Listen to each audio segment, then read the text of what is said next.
Today on the Global African, we'll talk about the legacy of Belgian colonization in the Congo and a recent report on land grabs in Ethiopia. That's today on the Global African. I'm your host, Bill Fletcher. Thanks for joining us again, and don't go anywhere. According to a new report from the Oakland Institute entitled, "We Say the Land is Not Yours," the government of Ethiopia has been forcibly removing many Ethiopians from their native lands through a so-called village ization program. The program, supposedly intended to modernize the East African nation, has sold off millions of hectares of land to foreign investors. These investors, often large-scale agriculture companies, are buying very valuable land at a cheap price. Instead of cultivating land and producing food for the people, most of the yields are being used to export to other nations. After being forced off their land, natives are cut off from access to fertile land, health care, and educational opportunity, languishing in poverty. The country's villagization program has faced allegations in the past of torture, political coercion, imprisonment, rapes, and disappearances against those attempting to form resistance. We're joined now with our guests from the Oakland Institute in California, Anuradha Mittal, who's the executive director and founder of the Institute, which aims to create opportunity for public participation in democratic debates on key issues worldwide. Under her leadership, the Institute has unveiled land investment deals in Africa and around the world. Thank you very much for joining us in the program. Thanks for having me. So I just read this report that you issued concerning land theft in Ethiopia. And I had not seen anything about this in the mainstream media. And I was curious, let's start with, how did you uncover this situation? And what brought it to your attention? Well, in case of Ethiopia, we at the Institute have been working since 2007, 2008, when we were contacted by the communities, both within Ethiopia as well as people who are now in the diaspora, people who have been forced to live in exile, who have fled the country because of the political oppression. And what we started hearing about was that in the name of development, vast tracts of land are being cleared where ethnic groups, indigenous communities have been living as agro-pastoralists or growing their food or using their forest for their medicines, for their farms. And with this displacement, you are seeing large-scale plantations of cotton, of sugarcane coming into being in the name of development, that this will lead Ethiopia to the next century and make it a Renaissance state. So we were really concerned by the kind of displacement that is happening. The government plans to give away 7 million hectares of land, leading to displacement of over 1.5 million people. And there is no consultation, there is no free prior informed consent. The way communities are being moved is through forced displacement, and we were very concerned about it. When the Ethiopian regime that currently is in power took over in the 90s, overthrowing Mengistu, their program seems to be completely antithetical to what we're witnessing right now, where the regime seems to be serving the interests of global agricultural capitalists. You're right on. I mean, what had happened earlier, this so-called villagization, when people were forced off their lands and these so-called villages were supposed to be created where better social services would be provided, and that was challenged. But now today, it is the same pretext that is being used, that better social services would be provided, better education opportunities would be provided to communities who are being moved. And so this is the whole rhetoric of development, but our research on the ground shows that the lands which have been cleared are actually then given away to foreign investors who are coming in from India, from Malaysia, from Turkey, and just about everywhere, especially in areas such as Gambela or Lower Omo, and leading to forcible displacement of people.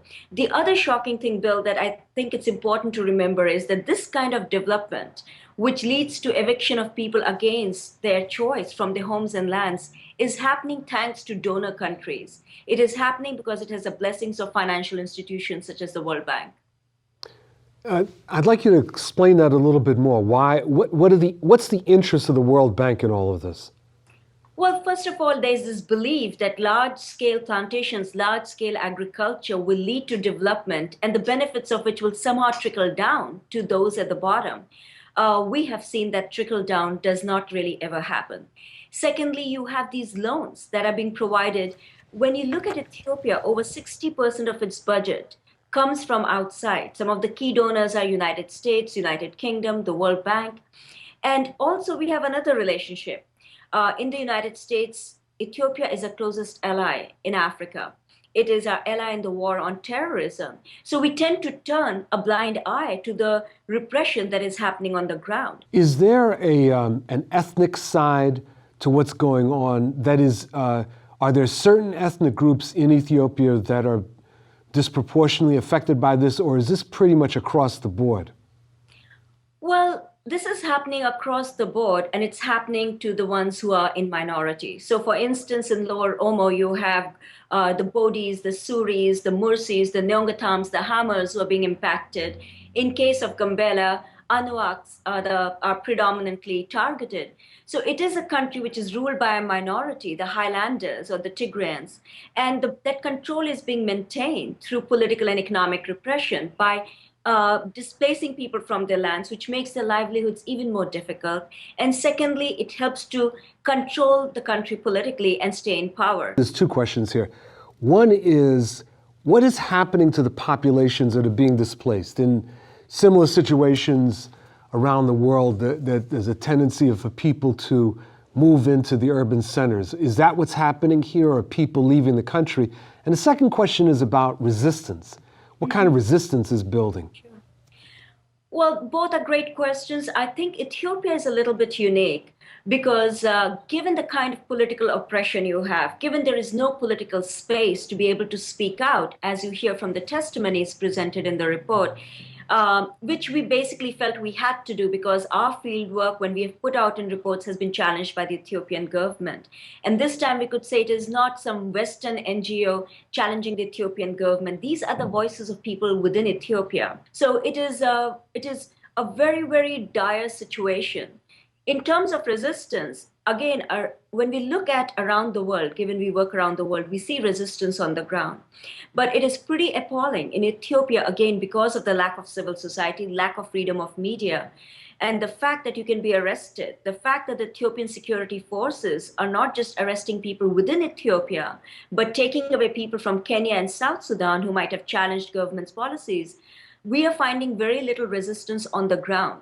The resistance is more of having the courage to still tell groups such as Human Rights Watch or tell groups like the Oakland Institute what the reality is on the ground. So the resistance is of people who refuse to give up and refuse to move from their lands. And in return, they're facing persecution, they're facing arrest, intimidation, beatings. The prisons of Ethiopia are full of people who have challenged government's development strategy. Is there any sense of global support for the peoples that are facing these evictions, or are they pretty much on their own? Well, I think more and more of the world knows what is happening in Ethiopia. There are groups from International Rivers, Human Rights Watch, Oakland Institute, Survival International, who have been supporting the communities on the ground, who have been putting out information to inform and educate, for instance, the US Congress. Just recently, DFID, UK's development agency, stopped financing PBS, the Program for Basic Services, which was linked to the villagization scheme of the Ethiopian government. So this pressure from outside is resulting in kind of taking away some of the resources from the Ethiopian government that is financing and is facilitating displacement of people. But of course, a lot of work remains to be done. Because of our research, it was exposed by Channel 4 in Sweden that H&M was sourcing its cotton from Lower Omo. These plantations, which have come into being by displacing indigenous agro-pastoralists from Lower Omo.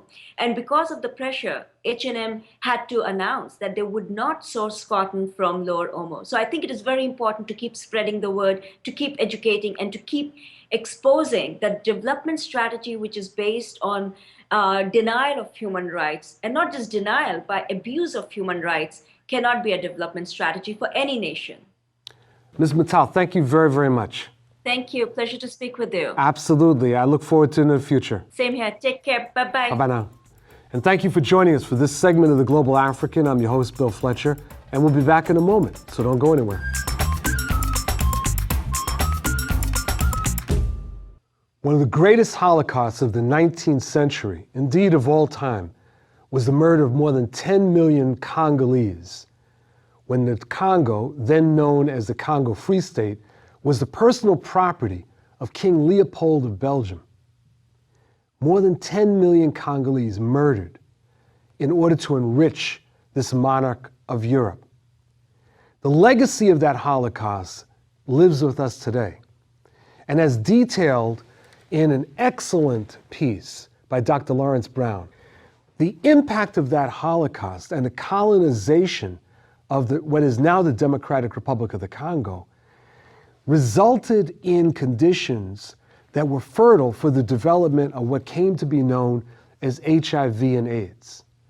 HIV/AIDS first surfaces in what is now Kinshasa, which was at that time in the 1920s, Leopoldville, in 1920, and spread as a result of the practices that were carried out by the Belgians as they tore the country apart.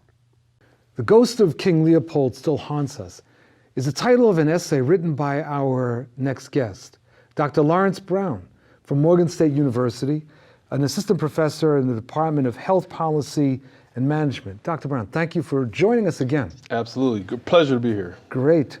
I was really struck by this article. It's the connection that you make between Belgian colonialism and the development of AIDS. I had not seen anything like that before. And it was so different from the conspiracy theory pieces that people read, the utter denial that we see.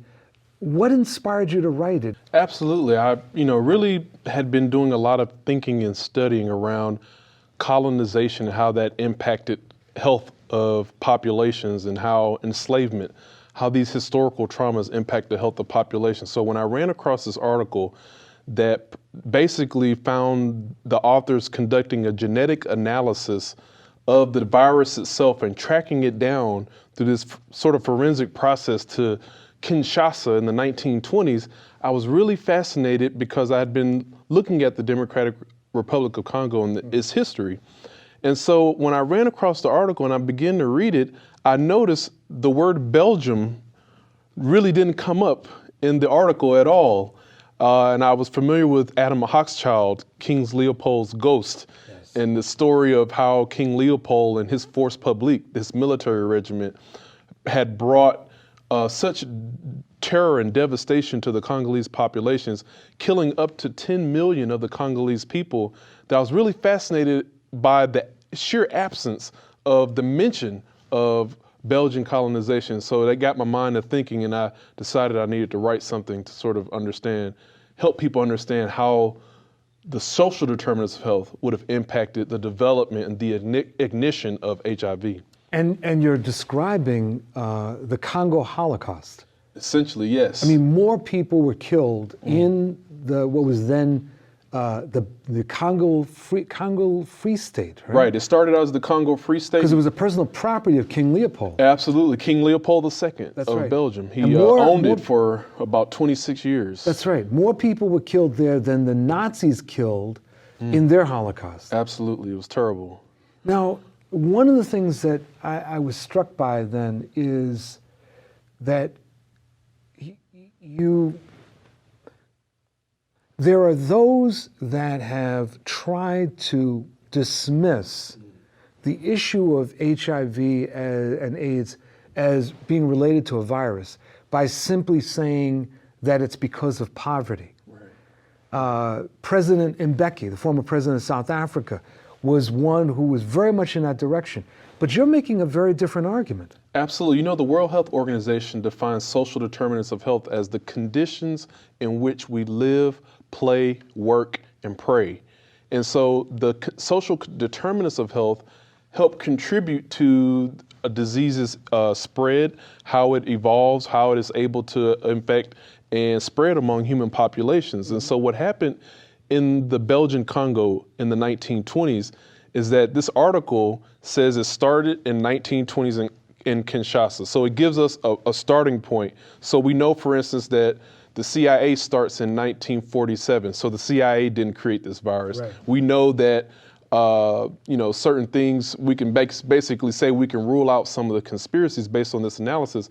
But what we do need to know and figure out is that in the 20s, it wasn't called Kinshasa, it was called Leopoldville. That's right. This was part of King Leopold's domain and the Belgians' domain by the 1920s. They had built an extensive railway system in the Democratic Republic of Congo, as we know it today, using free African labor or forced African labor of the Congolese. They had thousands and 10,000s of men and women carrying the supplies and materials that were needed to create this railroad. They had folks who lived and died under the strain of the push to create this sort of transportation. And the railroads were used to extract ivory and then rubber, from which King Leopold II became rich, to extract those resources from the African people. And so in the article, it mentions that having this railway was critical to the spread of the virus because it allowed the transportation from places like Kinshasa, as we know it today, to Kigali and different cities within the nation. And so understanding that the railways did help the spread of the virus is important, but it's also important to understand the forced African labor that was used to build that railway. Indeed. And to transport the laborers even later after the railroad was built along those railways. So the transportation of people back and forth, all in the service of colonization. Let me go back for a second. 1920, Leopoldville. Right. When they say that that's when HIV/AIDS emerged, it didn't pop out of the air. No. So what happened? Well, you have the animal to human transmission. It's just like we've been talking about the Ebola virus recently. It's a zoonotic disease that emerges out of animal-human contact. So in this case, the theory is that chimpanzee meat in some form or fashion was consumed by an African Congolese and thereby transmitting the simian form of that virus. Well, how might that have happened? People in that region maybe had been eating that meat on and off for several hundreds of years. They'd known how to eat that meat very properly, cooked it quite well. But under the conditions that the Belgians were putting the Congolese under, they totally disrupted the Congolese food supply to such that witnesses say that laborers were starving because they couldn't grow their own food. So now they're importing food from Belgium. They're importing food so that the Congolese can eat other people's food to survive, but they're sending them into the forest to go and extract rubber down from the vines. They're sending them into the forest, and folks have to climb up the trees to extract this rubber from the tree, many of them falling asleep and dying or injuring themselves in the process. And so in this environment of extreme hunger, I could see someone saying, I don't have anything to eat right now. Maybe there's a dead chimpanzee somewhere. I'm going to take that and not cook it properly because I'm so hungry under these conditions. And then you have the transmission from animal to human in this case. Fascinating. So, forgive the very basic questions, but I'm not a scientist. 1920. Right. Okay. Then it seems to emerge publicly around 1980. Right. So where was the virus hiding? Where was the virus? Right. Well, I think that from what we understand, there really sort of this article gives, three primary vectors. We're talking about the railway that we talked about earlier. It allows for humans to travel up, the host for the virus to travel across the country, transmitting the virus. It talks about So you have the hosts, you have the transportation, then you also have another vector. They talk about commercial sex workers. And so, or what we know as, or what people commonly refer to as prostitutes. And so there are Congolese scholars that say, well, even the commercial sex work is rooted in colonization, because the Belgians would take Congolese women and exploit them in various ways. They would exploit them in terms of using them to please the workers in vile ways. They would use women they took some of them as their second wives in the Congo Free State and later the Belgian Congo.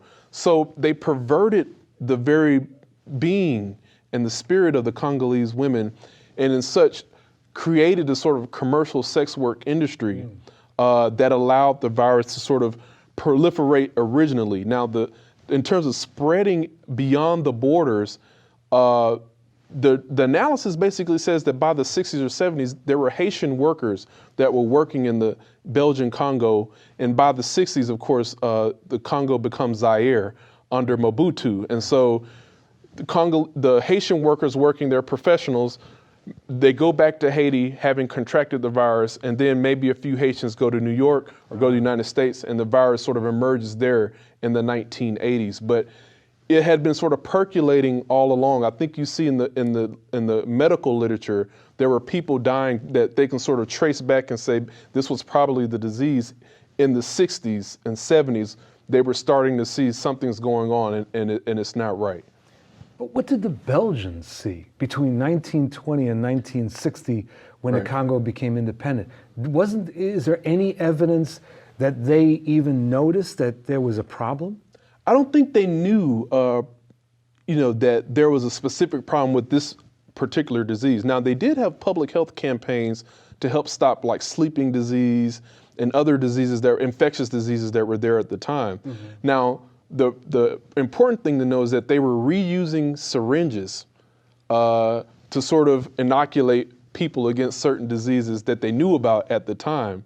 And so inadvertently, I believe, you're reusing needles, and that could have helped proliferate the spread of the virus as well at the time. So those are the kind of dynamics that even in terms of the colonial public health system, the Belgians could have played a role in terms of helping to proliferate the virus. So whether it's the colonial public health system, whether it's animal to human transmission, whether it's commercial sex workers or the railroads, the Belgian colonization system, first with King Leopold and then under the Belgian government, played a role in the transmission of this disease. When the Belgians left the Congo in 1960, they did nothing to help in any kind of transition. They were trying to actually balkanize the Congo, as you know, the whole fight around the Katanga province and trying to separate it off. There's no indication that there was, I'm assuming that there was no indication of any effort to deal with any medical issues when they moved out. Yeah, not to my knowledge, but the Belgian government did collaborate with the CIA in terms of the assassination of Patrice Lumumba, Indeed. The first prime minister of the Democratic Republic of Congo. So, the Belgian government plays a very powerful role in terms of, even after they leave, determining and charting the future course of the Democratic Republic of Congo, so that it's much more likely to move in a less Pan-African direction and more so in a much more brutal dictator direction. And why is that important? Of course, if you have someone who's in your stead managing in a neo-colonial arrangement, that continues the facilitation of extracting resources from the country. And so you have critical minerals that are that are predominant all over the country: copper, diamonds, our coltan that's in our smartphones and cell phones, right? And so, people are fighting over those resources today. There's been a tremendous civil war that's been going on. Up to 5 million Congolese people have been killed in this civil war. And you see under, King Leopold, people's hands being cut off because they didn't produce enough rubber. And then in this civil war, you see sort of the same thing, people's hands being cut off as a form of punishment. And it's sort of, we look at how, people tend to reproduce the trauma that they've experienced under these sort of extreme, harsh forms of brutalization and oppression. And that's what I think is important to know, is that so much of what's going on in the Congo today finds its root in that period when King Leopold II. Dr. Brown, thank you very much for joining us in The Global African. My pleasure. And thank you for joining us for this episode of The Global African. I'm your host, Bill Fletcher, and we'll see you next time.